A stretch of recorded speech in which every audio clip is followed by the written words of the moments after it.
guys, it's Penny, and today I'm going to be telling you guys about how COVID directly affected TV. You might be thinking, Penny, TV can't get sick. And while that is true, a TV can't get sick. How could COVID? You can't give COVID to your TV? What?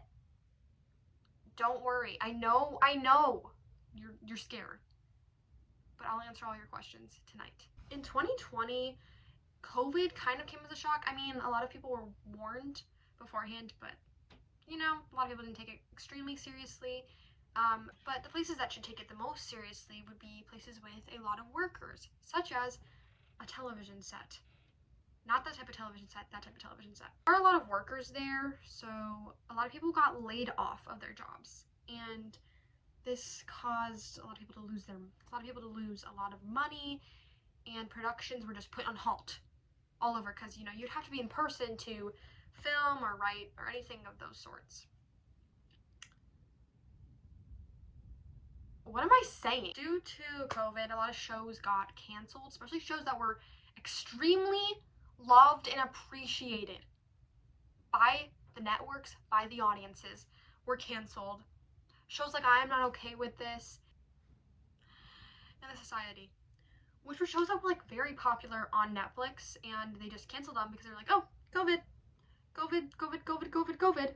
COVID must ruin everything and people's lives, bruh. R.I.P. Okay. This also led to the birth of a lot of horribly written TV shows due to the lack of writers. We will talk more about this later, but I'm just gonna say something really fast. Ginny and Georgia, bruh. Garbage television. Anytime I see that show, I get angry, and I just know it was written in 2020. COVID wasn't the only cursed thing to come out of 2020. That came out of 2020. It aired in 2021, but is written and filmed in 2020. I did my research. I digress. If you thought that this only affected TV shows with actors and that type of television show, you would be wrong. It also affected game shows. While they were put on a halt from filming for a while, once they did return to filming, they had artificial audiences so that people would be more comfortable watching their show because it was obviously being filmed in like a silent sound stage or set of some sort. So they would literally put fake people, like green screen in fake people. What? That's odd to me. And I think about that often. I remember I learned this fact. It was like 2020. I was watching games with my grandma's house, and I was like, why are those people weird? And I looked up, and they were not real. And then later I found out it's true. Well, I found out it's true then. I saw like a YouTube video about how they were doing that. A lot of extremely popular shows didn't get canceled, but they did face some of the consequences of COVID. Euphoria and The Umbrella Academy.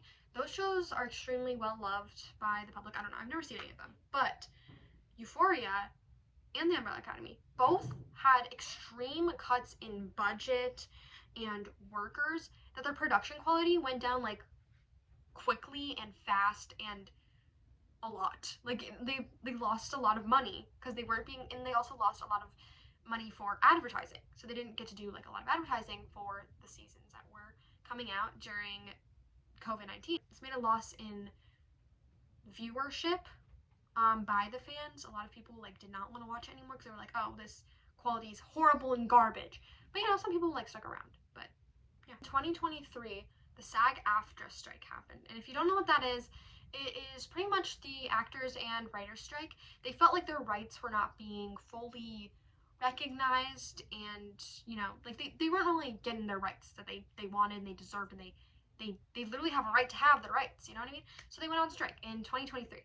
So I am well aware that COVID is not a direct cause of the SAG-AFTRA strike, but it's also like, if you connect the dots, this isn't a fan theory or conspiracy theory or fan fiction of any sort.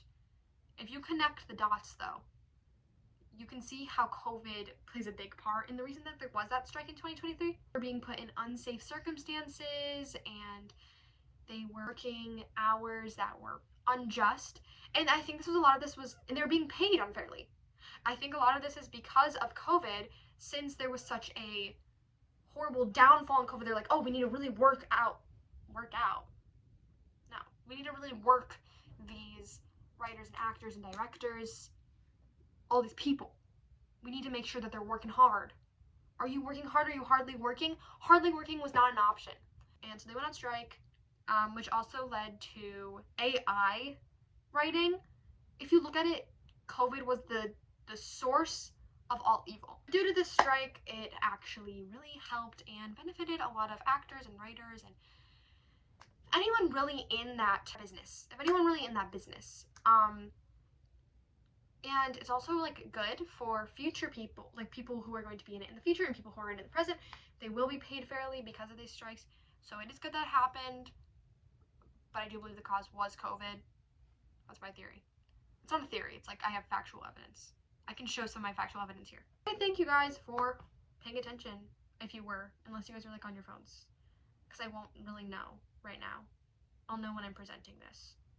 But please don't be on your phone, because then I'll be really sad and I'll die. Okay, bye.